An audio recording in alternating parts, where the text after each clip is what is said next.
அன்பு நேர்களே, அமெரிக்க அதிபரை ஈரானிய உளவு அல்லது ஈரானிய படைகள் ஏதோ ஒரு வகையில் கொல்லப் போவதாக, படுகொலை செய்ய போவதாக அமெரிக்க உளவு தகவல்கள் அமெரிக்க அதிபருக்கு கொடுத்திருக்கின்றது. நேற்று சனிக்கிழமை முதல் அது மிகப்பெரிய உச்சம் தொட்டதாகவே சொல்லப்படுகின்றது. அதை தொடர்ந்து தன்னை குறிவைத்தால் 1000 ஏவுகணைகள் மூலம் தாக்கவும் ஈரானை அழிக்கவும் ராணுவம் தயார் நிலையில் இருப்பதாக அமெரிக்க அதிபர் டொனால்ட் ட்ரம்ப் அவர்கள் எச்சரிக்கை விடுத்திருக்கின்றார்கள்.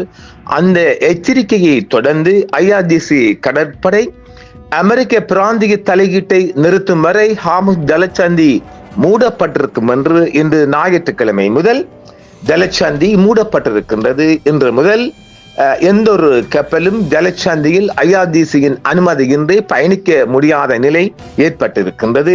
இந்த நிலையை அடுத்து முற்றுமுழுதாக உலகம் முழுவதும் எரிபொருட்களின் விலை அதிகரிக்க மிக அதிகமான வாய்ப்பு இருக்கின்றது. இஸ்லாமிய புரட்சி காவல் படையின் கடற்படை ஹார்முஸ் ஜலசந்தியை மறு அறிவிப்பு வரும் வரை மூடுவதாக அறிவித்துள்ளது. மேலும் அமெரிக்கா இப்பகுதியில் தனது தலையீட்டை நிறுத்தும் வரை இந்த நீர்வழி முற்றுமுழுதாக மூடப்பட்டிருக்கும் என்றும் IRGC தெரிவித்திருக்கின்றது.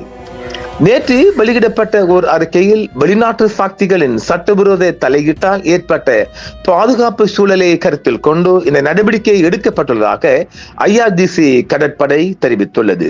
ஹார்முஸ் ஜலசந்தி மறு அறிவிப்பு வரும் வரை மூடப்பட்டுள்ளது. அமெரிக்கா இப்பகுதியில் தனது தலையீட்டை நிறுத்தும் வரை அது மூடப்பட்டு இருக்கும் என்றும் எந்த ஒரு கப்பலும் இந்த ஜலசந்தியை கடந்து செல்ல அனுமதிக்கப்படாது என்றும் ஈரான் உறுதியாக தெரிவித்துள்ளது. மேலும் எதிரி ஆக்கிரமிப்புக்கு எதிரான எச்சரிக்கை என்றும் அது அறிவித்துள்ளது.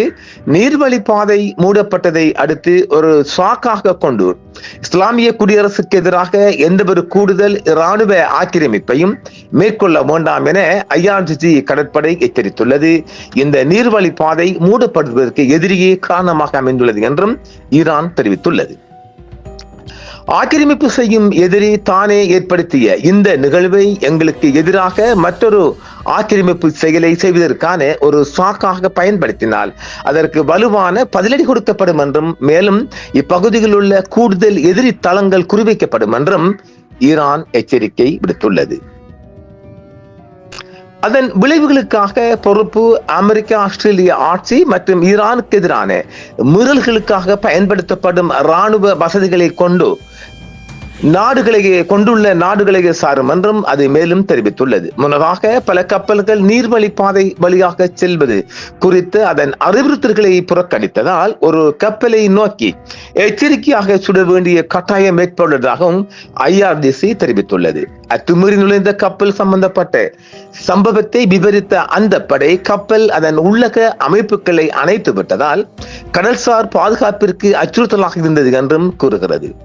இதற்கிடையில் ஹார்முஸ் ஜலசந்தியில் வெளிநாட்டு தலையீடும் சட்டவிரோதமாக கப்பல் வழி தடங்களை வரையறுப்பதும் எங்களிடமிருந்து ஒரு தீர்க்கமான பதிலடியை தூண்டும். மேலும் ஜலசந்தி வழியாக அதிகரித்து வரும் கடல் வழி போக்குவரத்தின் அளவை சீர்குலைக்கும் என்றும் தாங்கள் முன்பு எச்சரிக்கை கொடுத்திருந்ததை அந்த படை மீண்டும் நினைவூட்டி இருக்கின்றது. பிப்ரவரி 28 அன்று அமெரிக்காவும் ஆஸ்திரேலியா ஆட்சியும் இஸ்லாமிய குடியரசுக்கு எதிராக தங்களின் சமீபத்திய முழுமையான தூண்டுதலற்ற ஆக்கிரமிப்பு நடவடிக்கைகளை தொடங்கிய பின்னர் ஈரான் அந்த நெருக்கடி பகுதியை எதிரிகளுக்கு அவர்களின் கூட்டாளிகளுக்கு மூடியிருக்கின்றது. ஏப்ரல் 7 அன்று அமெரிக்க அதிபரே போர் நிறுத்தத்தை அறிவித்திருந்த போதிலும் ஈரானிய கப்பல்கள் மற்றும் துறைமுகங்கள் மீதான சட்டவிரோத கடற்படை முற்றுகையை தொடர்வதாக டொனால்ட் ட்ரம்ப் அறிவித்த பிறகு அது மிகவும் கடுமையான கட்டுப்பாடுகளை செயல்படுத்துவதாக தொடங்கிய சொல்லப்படுகிறது. மே மாதத்தில் அந்த மூலோபாய ஜலசந்தி வழியாக கடல் வழி போக்குவரத்தை நிர்வகிப்பதற்கான ஒரு புதிய வழிமுறையை ஈரான் அதிகாரபூர்வமாக அறிமுகப்படுத்தி இருக்கிறது.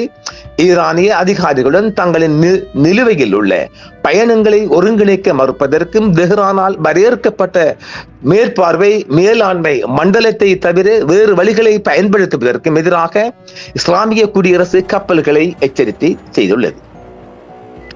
ஜூன் மாதத்தில் எந்தவித தூண்டுதலுமின்றி நடைபெறும் ஆக்கிரமிப்புகளால் உருவாகும் தொடர் நிகழ்வுகளுக்கு முற்றுப்புள்ளி வைக்கும் நோக்கில் ஈரானும் அமெரிக்காவும் ஒரு புரிந்துணர்வை எட்டின. அதனைத் தொடர்ந்து வாஷிங்டன் முற்றுகையை நீக்கியதாக கூறினாலும் அந்த நீர்வழியில் தனது ராணுவ தலையீட்டை தொடரும் என அறிவித்தது.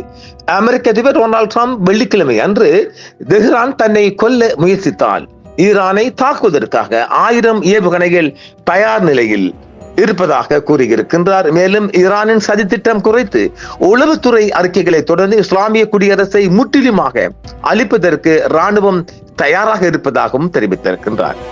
அமெரிக்க அதிபர் டொனால்ட் ட்ரம்ப் வெள்ளிக்கிழமை அன்று தெஹ்ரானில் தன்னை கொல்ல முயற்சித்ததால் ஈரானை தாக்குவதற்காக 1000 ஏவுகணைகள் தயார் நிலை இருப்பதாகவே அந்த செய்தி வந்திருக்கின்ற. உலகம் முழுவதும் அந்த செய்தி 2 தினங்களாக சக்கை போட்டு வருகின்றது.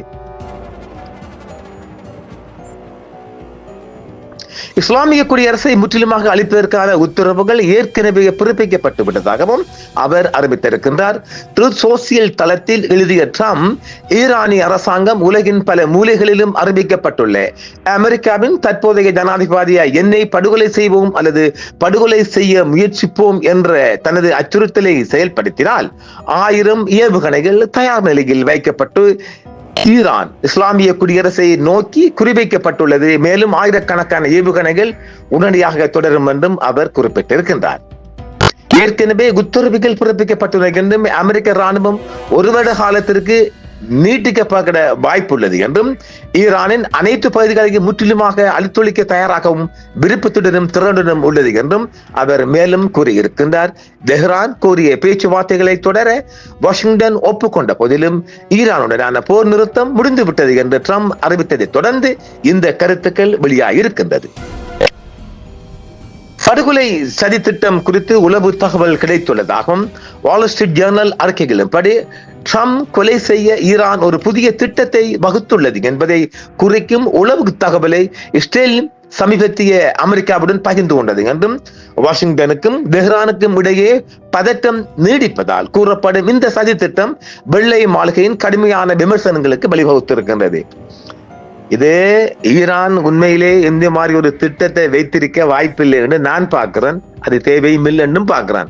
ஆனால் இஸ்ரேல் கோரத்தொடுது பாருங்க, ஈரானையும் அமெரிக்காவையும் கோரத்தொட்டு இந்த மாதிரி ஒரு திட்டம் வச்சிருக்கிறான், எங்கட மொசாட் கண்டுபிடிச்சிருக்குது, அதை நீ ஏன் பார்க்கல என்று சொல்லி அதை கடுப்பாக்கிட்டு அது சரியா அந்த கோல் மூட்டுற சரியா கோல் கேட்கிற கேஸ் போல இது. டொனால்ட் ட்ரம்ப் சரியா கோல் கேட்கிற போல அவன் மூட்டுட்டான். இப்போ எந்த வகையிலும் எங்கே ஒரு சர்க்கிள் நாம் ஏற்கனவே சொல்லியிருக்கோம் இல்லை, அமெரிக்க அதிபருக்கு இஸ்ரேலால் உயிராபத்து இருக்கண்டு இவன் ஏதோ மீண்டும் ஏதோ ஒன்று பண்ண போறான். இஸ்ரேல் அமெரிக்க அதிபருக்கு ஒரு கொலை முயற்சி ஒன்று பண்ண போற அட்டெம்ப்ட் மர்டர் பண்ண பாக்குறாங்க. அப்படி ஒரு வந்துட்டு அது ஈரான் மேல பழிய போட்டா ஈரான் மேல கொண்டு கொட்ட போறாரு டொனால்ட் ட்ரம்ப் அவர்கள். தனக்கிட்ட இருக்கிற ஏவுகணை கொண்டு கொட்ட போறாங்க. அப்ப ஆக ஒரு யுத்தம் நாம சொன்னோம் இல்லை, இது ஒரு முடிகிற யுத்தமே இல்லை. அப்போ இது தொடர்ந்தே இந்த யுத்தம் நீடிக்கும். ஏதோ ஒரு வகையில் நம்ம சொன்னோம் இல்லை, ஒரு முட்டுச்சந்தியில் முட்ட போகுது இந்த முட்டிட்டு இல்லை நம்ம சொல்லி 1 மாசம் ஆகலங்க முட்டிட்டு. ஆக போர் தொடரும். இன்று ஞாயிற்றுக்கிழமை எந்த ரூபத்திலும் போர் தொடரும். தொடர்ச்சியாக வருகின்ற நாட்களில் இந்த யுத்தம் தொடர்வதற்கான மிக அதிகமான வாய்ப்பு இருக்கு. இதேவேளை அமெரிக்க அதிபருக்கு இஸ்ரேலால் மிகப்பெரிய உயிர் அச்சுறுத்தல் இருக்குன்னு நாம தொடர்ந்து சொல்லி வரோம் இல்லை. அந்த அச்சுறுத்தல் மிக விரைவில் அரங்கேறும். அவர் மீண்டும் தப்பலாம். கொல்ற நோக்கம் இல்லை, ஒரு அட்டெம்ப்ட் பண்ணி பார்க்கிற தப்பினா அங்க ஈரான்ல கொண்டு கொட்டுவார். எப்ப கோர்த்துறானு தானே, அதை அந்த ஆளுக்கு யோசிக்க நேரம் இல்லை. ஏனெனில் அமெரிக்க உளவு அமைப்புகளும் இஸ்ரேலுக்காக இயங்குகின்ற ஒரு அமைப்பா மாறிடுச்சு. அதனால் உண்மைத்தன்மை அவங்களுக்கு புரியாது.